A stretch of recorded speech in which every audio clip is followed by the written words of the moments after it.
Hello students, this is your science teacher Shikha and science fifth के chapter 9 में आज हम पढ़ने वाले हैं नेचुरल डिजास्टर्स का चैप्टर, जिसमें सबसे पहले हम चैप्टर की एक्सप्लेनेशन पढ़ेंगे। उसके बाद हम चैप्टर की एक्सरसाइज को सॉल्व करेंगे, जिससे आपको कंप्लीट चैप्टर का कॉन्सेप्ट अच्छे से समझ में आ जाए। So without wasting any more time, let's get started. So students, this is our today's chapter, chapter number 9, and the name of the chapter is natural disasters. इस चैप्टर में हम पढ़ेंगे नेचुरल डिजास्टर्स के बारे में। तो सबसे पहले चैप्टर एट ए ग्लांस में देखते हैं आज हमें कौन कौन से टॉपिक पढ़ने हैं। Earthquakes, volcanoes, tidal waves and drought, ये चारों टॉपिक आज हम अपने इस चैप्टर में कवर करेंगे। तो इंग्लिश सेक्शन में देखते हैं आज हमें कौन सी एक्टिविटी परफॉर्म करनी है। There are some words from the lesson in this word search. Circle them. अब यहाँ पे आपको एक वर्ड सर्च मिली है एंड उसमें कुछ वर्ड्स हैं जो आपके चैप्टर में मेंशन है। अब आपको क्या करना है, इस एक्टिविटी को स्टूडेंट आप चैप्टर फिनिश होने के बाद भी परफॉर्म कर सकते हैं, क्योंकि जब आप चैप्टर पढ़ लेंगे तो आपको वो वर्ड्स पता चल जाएंगे और उन्हीं वर्ड्स को आपको अपने इस वर्ड पजल में सर्कल करना है। तो चलिए मेन चैप्टर रीडिंग स्टार्ट करते हैं। जब हमारी लाइफ नेचर के अकॉर्डिंग चलती है, मतलब हमारी लाइफ में सब कुछ स्मूथ चलता है, तो हमें लगता है कि आप लाइफ हमारी बिल्कुल ठीक है, बहुत हैप्पी जर्नी है, बहुत प्लेजेंट हमारी लाइफ है। लेकिन तब भी ऐसी कोई चीज अगर हो जाती है जब हमारा जो पूरा अस्तित्व है, जो पूरी पर्सनालिटी है, वो अपसाइड डाउन हो जाती है, मतलब हमारी पूरी लाइफ इधर से उधर हो जाती है, तब हम कहते हैं कि कोई नेचुरल डिजास्टर अब हुआ है, यानी कि कोई प्राकृतिक आपदा जो है वो आई है। जो नेचुरल डिजास्टर्स होते हैं वो लाइफ और प्रॉपर्टी दोनों को ही बहुत ज्यादा नुकसान पहुंचाते हैं। अब ऐसे कुछ नेचुरल डिजास्टर्स के बारे में हम आज इस चैप्टर में पढ़ेंगे, जैसे earthquake, volcano, tidal waves and drought. तो सबसे पहले पढ़ते हैं अर्थक्वेक के बारे में। अर्थक्वेक, जिसको हम हिंदी में जानते हैं भूकंप के नाम से। अब अर्थक्वेक क्या होता है? अर्थ का एक अचानक से हिलना, और उस अचानक हिलने की वजह से जब जो टॉल बिल्डिंग्स हैं या जो ह्यूमन लाइफ्स हैं वो कंप्लीट एक डिवास्टेटेड फॉर्म में आ जाती है, कंप्लीट डिजास्टर हो जाता है, वो होता है हमारा अर्थक्वेक। अभी वाइब्रेशंस क्यों आती है अर्थ के अंदर से? ये वाइब्रेशंस तब आती है जब अर्थ के अंदर जो कोर है वहां पे बहुत ज्यादा एनर्जी प्रोड्यूस होती है, और उस वजह से क्या होता है, जब उस एनर्जी को कहीं निकलने का रास्ता नहीं मिलता तो वो अपने आसपास जो सरफेस होता है उससे बहुत ज्यादा फोर्स एक्सर्ट करने लगती है, और जो फोर्स एक्सर्ट करती है इसकी वजह से प्रेशर लगता है, और इस प्रेशर की वजह से क्या होता है, जो अर्थ की प्लेट्स हैं वो हिलने लगती हैं। अब जब ऐसा होता है, जो हॉट एंड मॉल्टन रॉक्स हैं, जो लावा है, वो कोर तक पहुंचता है, तो वो क्या होता है, उससे जो हमारी अर्थ की प्लेट है वो हिल जाती है, और हिलने की वजह से हमें सडन शेकिंग, जो हमारे ग्राउंड है वो हिल जाता है। अब उस टाइम पे क्या होता है, जो हमारे अर्थ का सरफेस है उसके ऊपर जो भी चीज होती है वो अपनी प्लेस से हिलती है, और जब कोई भी बिल्डिंग, प्लांट या पोल अपनी प्लेस से हिलेगा तो वो क्या करेगा, वो गिर जाएगा, वो नीचे गिर जाता है, और इससे हम बोलते हैं अर्थक्वेक। अर्थ जो है उसमें सडन शेकिंग हो रही है, अर्थ हिल रही है, और अर्थ पे जो भी चीजें होती है वो सब तहस नहस हो जाती है, और इस वजह से हाउस, बिल्डिंग, ब्रिजेस जो भी होता है वो सब शेक करने लगते हैं। और अगर अर्थक्वेक बहुत लंबे समय तक चलता है तो जो बिल्डिंग्स हैं, स्ट्रक्चर्स हैं, वो कोलैप्स हो जाते हैं, गिर जाते हैं, इस वजह से लाइफ एंड प्रॉपर्टी का बहुत ज्यादा नुकसान होता है। तो अर्थक्वेक को हम किस स्केल पे मेजर करते हैं? अर्थक्वेक को हम मेजर करते हैं रिक्टर स्केल पे। अब ये स्केल जो है वो चार्ल्स रिक्टर ने 1955 में इन्वेंट किया था, और इसमें मैग्नीट्यूड 1 से ऊपर तक का नंबरिंग होती है। अब अर्थक्वेक जिनका मैग्नीट्यूड होता है 1 या 2, वो तो फील भी नहीं होते हम लोगों को, लेकिन जो 3-4 मैग्नीट्यूड के होते हैं वो फील होते हैं, और जो 5 और 6 मैग्नीट्यूड के होते हैं वो डिवास्टेशन लाते हैं, वो ही सबसे ज्यादा नुकसान करते हैं। अब अर्थक्वेक जो है वो पूरी अर्थ पे अपनी मैग्नीट्यूड जो वेव्स है उनको भेजते हैं, उनको हम सिस्मोग्राफ, जो कि एक इंस्ट्रूमेंट का नाम है जो स्पेशली डिजाइन किया गया है अर्थक्वेक की इंटेंसिटी को पता करने के लिए, अर्थक्वेक कब आने वाला है पता करने के लिए, सिस्मोग्राफ, उसके थ्रू हम इसको डिटेक्ट कर सकते हैं। और वो पीपल जो अर्थक्वेक की स्टडी करते हैं वो होते हैं सिस्मोलॉजिस्ट। वो क्या करते हैं, वो अर्थक्वेक को प्रेडिक्ट करने की कोशिश करते हैं, जिससे जो जिस रीजन में अर्थक्वेक आने वाला है वहां से लोगों को पहले से ही सेफली निकाला जा सके।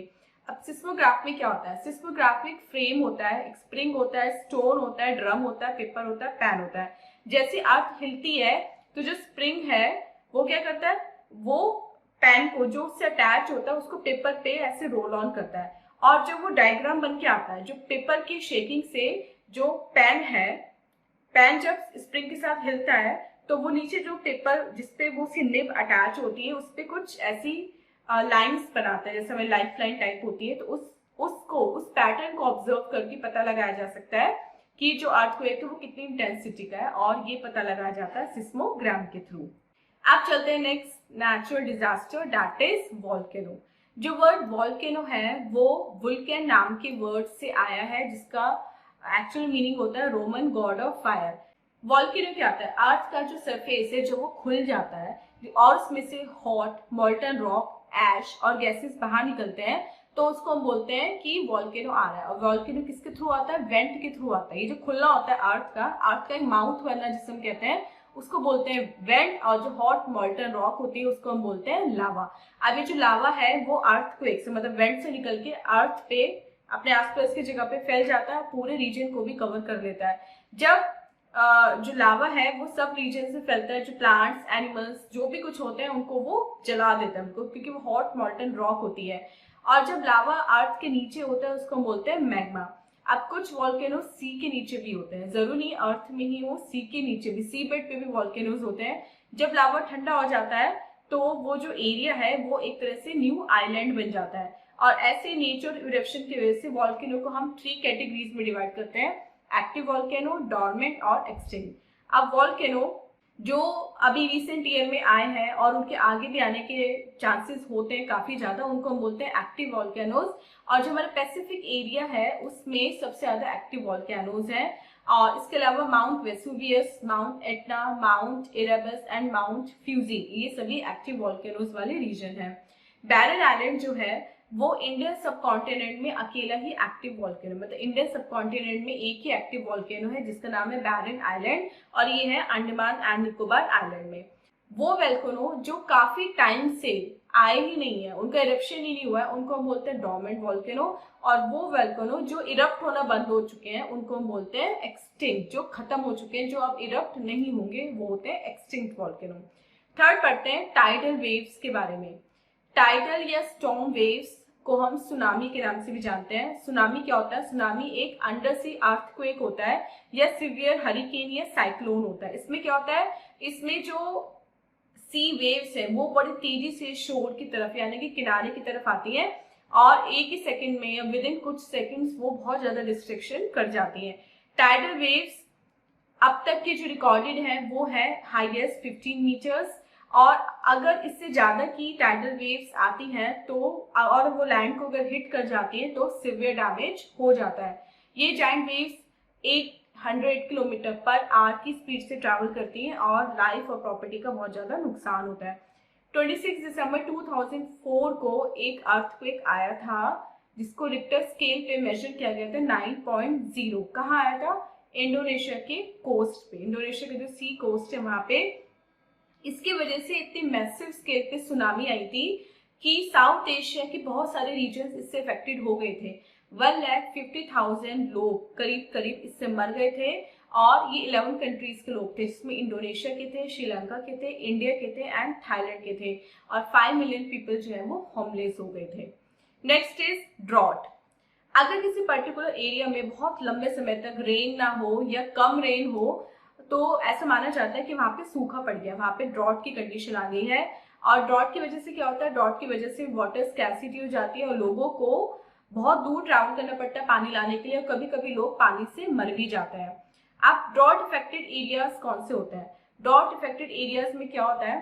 पीपल को वेट करनी पड़ती है कि जो आर्मी और हेलीकॉप्टर्स हैं वो उनको फूड एंड वाटर ड्रॉप करके जाएंगे, जो इंटरनेशनल जो एजेंसीज हैं वो उनकी हेल्प करने के लिए आएंगी। और 20th सेंचुरी में इंडिया ने अब तक 3 मेजर ड्रॉट फेस किए हैं, 94-95 में, 1965-66 में एंड 86-87 में। जो 87 का ड्रॉट था वो ड्रॉट ऑफ द सेंचुरी माना गया, और इसने लगभग 1/3 जो कंट्री है उसको इफेक्ट किया था। सो स्टूडेंट, ये था हमारा चैप्टर। अब चलते हैं अपने एक्सरसाइज टाइम की तरफ और देखते हैं एक्सरसाइज टाइम में आज हमें कौन कौन से क्वेश्चन सॉल्व करने हैं। A is tick the correct option. Structures shatter, buildings shake, roads crack, and communication fails during earthquake. Second, those who study earthquakes are called seismologists. The drought of the century in the history of India was in 86, 87. 4 is a famous volcano, Mount Vesuvius. B देखते हैं, write true or false. The layers of the earth under the plates are stationary, false. Second, a seismograph consists of a frame, a spring, a stone, a drum, paper and pen. Yes, this is true. Third, when magma is below the earth's surface, is it called lava? False. Fourth, tidal or storm waves are also called tsunamis. Yes, this is true. And fifth, drought is caused by moisture in the air. False. So students, this was the exercise. I hope आपको complete chapter with exercise अच्छे से समझ में आ गया है. And this was our today's video. मिलते हैं अपने next video में इस next chapter की explanation के साथ. Till then आप अपना बहुत बहुत ध्यान रखिएगा and bye bye.